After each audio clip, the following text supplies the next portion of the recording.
Ayun, ang ano ko ngayon is paano 'pag first timer ka dito sa Hong Kong, ano yung una mong gagawin pagkamit mo ng amo. Sa akin is nagdating ako dito nung May 16.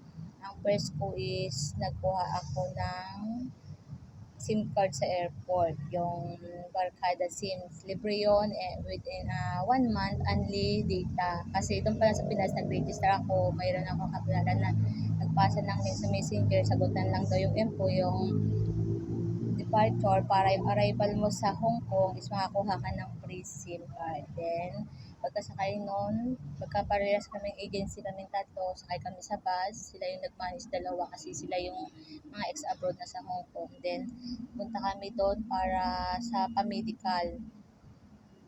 Ayun, pagka ma-medical, x-ray lang ikaw at kuhaan ka ng dugo, kukuhaan ka ng dugo, then x-ray ka doon, tapos doon, nagdiretso kami nung kasama ko doon sa, ano siya, katulong siya ng agent ko dito sa Hong Kong, nagdiretso kami sa immigration, nagpakuha ako ng Hong Kong ID. Then, yun is after 1 month daw is pwedeng makuha. Kaya nung May 6 na ako dumating, June 21, ni-claim ko na siya, yung Hong Kong ID. Pagpunta ko doon is solo na lang ako, hinanap ko na lang yung address, binigay sa akin ng amo ko. Then, yun nga pala, ang first time ko, pagka sa kuha ko ng ID, kumain kami nung yung katulong nung helper ng ano ko, ng agent ko dito sa Hong Kong, sa agency ko. Then, binilibre niya ako ng Jollibee. Then, sabi niya, dalian mo na baka dumating yung employer mo, pipick upin daw ako. Then, yun, binigay na lang sa akin yung number ng employer ko. Sabi is, tawagan ko na lang. Kasi first time ko siya na may number. Kasi ang lagi ang kontak ko doon is ang agent ko dito sa Hong Kong. Ngayon, pinicture niya ako, sinend sa akin. Tapos sabi ko, ibinigay sa akin yung number. Ni-message niya yung employer ko, tapos sinend yung picture ko nakasaan doon sa may uwa para ma-recognize ako ng amo ko na ito yung suot ko. Yan. Pagka nagbiyahe kami na papunta dito sa lugar nila is nasa almost 1 hour din ang biyahe sa bus. Kaya sabi ko sana dinala mo na lang mama ko, na lang sa lugar mo. Ang hindi ko alam is wala naman pala akong perang pamasahe. At yung nga is yung iba tinatapat nila yung octopus card nila. Pero pwede naman sa cash, pero wala din naman kasi yung 800 na pera ko napalit ko lang dito ay nasa $770 din. So, $70 lang yung ano ko. Pagdating ko doon, yung mga gamit ko, hindi niya pinapasok. Sabi niya, ilabas ko daw yung mga pwede kong yung personal necessity ko, pwedeng ipasok. Lahat ng mga damit ko, pinalagay niya sa plastic at ipapalaundry daw namin, bawal daw ipasok para daw ilinisin daw lahat, pati yung bag ko na shoulder backpack, sabi ko itatapon daw, sabi ko no ma'am kasi ito ako pwede ko man ito sa higaan ko. Ang tinapon niya at sabi niya papalitan na lang daw niya yung ko pag alis ko daw, ang roller bag ko, yung may gulong na bag ko, yun ang tinapon niya. Mabuti na lang at binili ko lang siya sa Shopee ng nasa 800 peso. Nabili ko siya sa Shopee. Pang 7 kilograms. Kung nabili siya, pang 7 kilo. Maliit lang siya. Din, plano ko sana na bumili ako ng tig 5,000 na matibay. At para sabi ko, pagbalik ko ng Pinas is magamit ko pa. So, luckily, hindi ako gumastos ng mahal na travel bag kasi itatapon din pala dito kasi ang flat area lang ng size ng house is 400 square meter. So, medyo maliit lang pala siya, 2 kwarto, magkasipal, tapos kusina, parang isang di pa lang mga pagitan, andun na. Kaya ayaw niya nang may stock ng mga maraming gamit kasi yung tinutulukan ko, may sarili akong kwarto pero andun yung ibang gamit nila. Naka-double bed. Ayun. Pagdating ko doon yun, ginawa ko, yun, punta kami sa laundry, tapos pinalaundry ko yung mga gamit ko. Ginagamit yung mga damit ko, lahat talaga yan. Ipa-laundry niya yan. Tapos, pagbalik namin, may naka-ready doon na isang set na damit ko. Kompleto, bra, panty, tapos damit, ang pants. Then, tapos, lotion, hindi siya lotion, shampoo, at body wash. Yun yung free sa akin. Nasabi niya, pag naubos ko yung 1 letter na yun is, ako na daw yung bibili ng sarili ko. Sabi ko, okay lang. So, hanggang ngayon na ma'am, 3 months na ako dito is nakakalahati ko pa lang siya. So, pagkapaligo ko, parang around ano na kami, alas 4 na, sabi niya, prepare ka kasi may dinner yun. May nag-dinner kami dun sa ano, kasama yung parents niya, malapit dito. Parang pinakilala ako na bago ako ay bagong helper nila. Yun, parang siyempre parang pinakita yung mukha ko siguro sa mga pamilya niya para makapunsoy. So hindi na lang. Tapos nung mga 8 na, inano na sa akin, mayroon siyang papel na mga tasking ko, ang dami. Simula 6 a.m. to 10 p.m. Every hour yan, naka-details doon yung lahat ng gagawin ko. Kung simula 6 a.m. to 6:30, mag-aano ako niyan, sarili ko yan, personal necessity ko yan, nakaka-breakfast na ako niyan, nakalinis na ako niyan. Pag alas 7 naman, mag-prepare na ako ng mga bata, then pag 8, prepare ko na yung bata para magpasok. Pag 9, ano ko na, balik na ako dito kasi ihatid ko sila ng 8:30 from schooling, from school.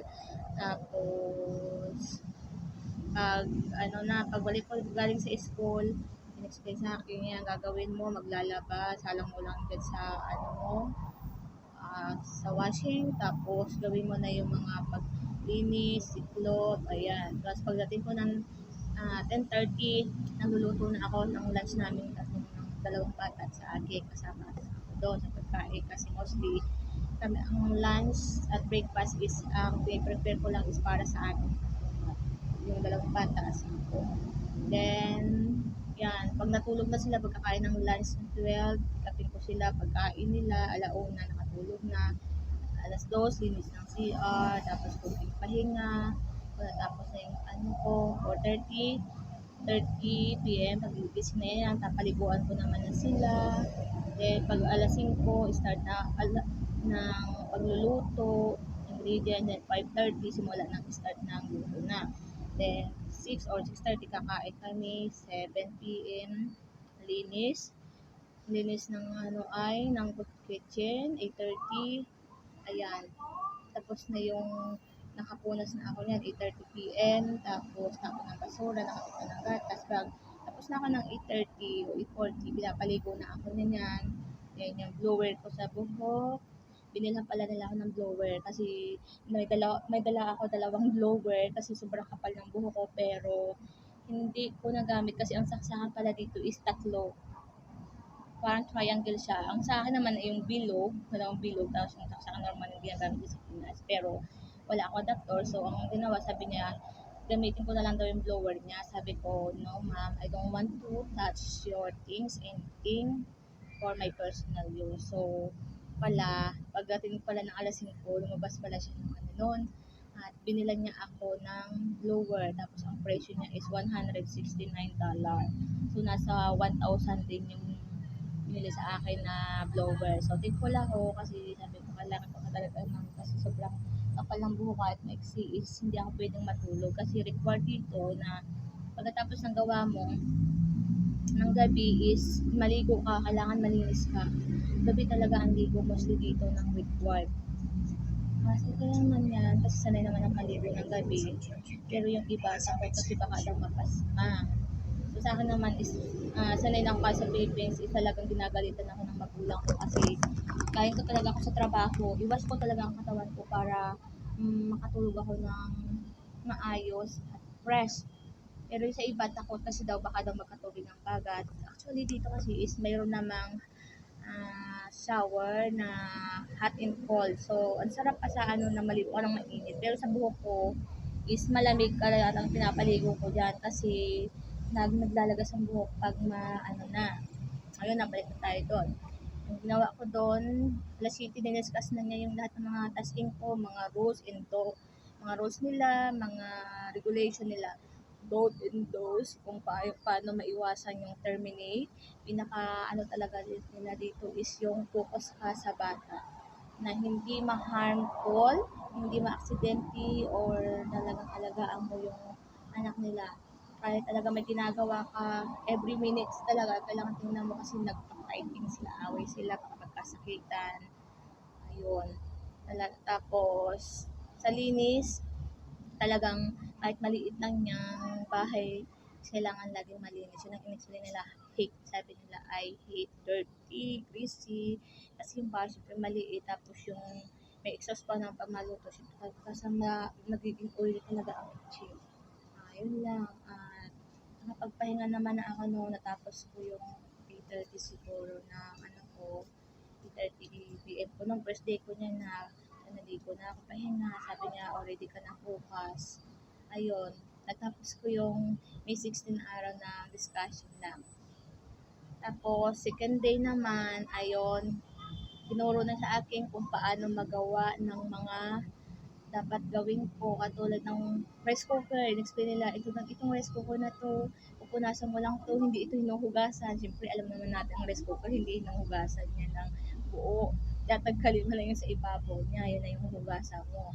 Pero okay. Tapos yung washing, tinuruan niya akong paano magamit ng washing kasi in sheet niya. So, sinulatan na lang niya itong sheet natin, nakasit na, pindutin mo lang to. Then, inorganize niya rin yung may pag naglaba dito is naka-separate. Segregate mo yung mga puro short, ilalagay mo sa bag laundry, puro short yan, puro panty, at sak nila magkakasama. Yung brand niya, mayroon din isang bag na Decoress din. Yung damit, magkaiba. Pag isang pantalon, per bag yan. Tapos isasalpak mo dun sa washing. Ang ano pala dun ng sabon nila is inano niya yung measure, mayroong liquid na nilalagay para antibacterial sanitizer daw yun. Then, 3 piraso ng nugget. Yun ang puro discuss niya sa akin. Tapos, tinuruan niya ako na kung paano naman dapat mag-map. Tapos, yung araw ng map na gagamitin mo pag ano daw, Miyerkules, Saturday gusto niya gamit ko is kamay, trapo para daw malinis. Tapos yung Monday, Tuesday, tapos Fridays ay ang gagamitin ko ay ang map. Bago maglinis ng sahig, magpunas, kailangan i-ano siya, i-vacuum muna kasi ang daming mga buhok at maliit lang yung area mo, kailangan sobrang linis kasi may bata talaga at sensitive talaga sila sa mga dumi alaga po, lalo na yung lalaki talaga is ayaw daw niya ng madumi. O sige, sundin natin yon. Ganon yung first day ko dito at a second day. So far naman, pa 3 months na ako sa kanila, nakaka-adjust naman na ako, pero nasa 1 month ako dito na sobrang miss ko yung anak ko kasi first day ko, ng gabi umiyak ako, second day, third day, umiiyak pag gabi, pero sabi ko, patagal ko na rin naman itong inasam na makapagtrabaho para sa anak ko kasi sobrang hirap na sa Pinas ng trabaho. Kaya yun ang ano ko,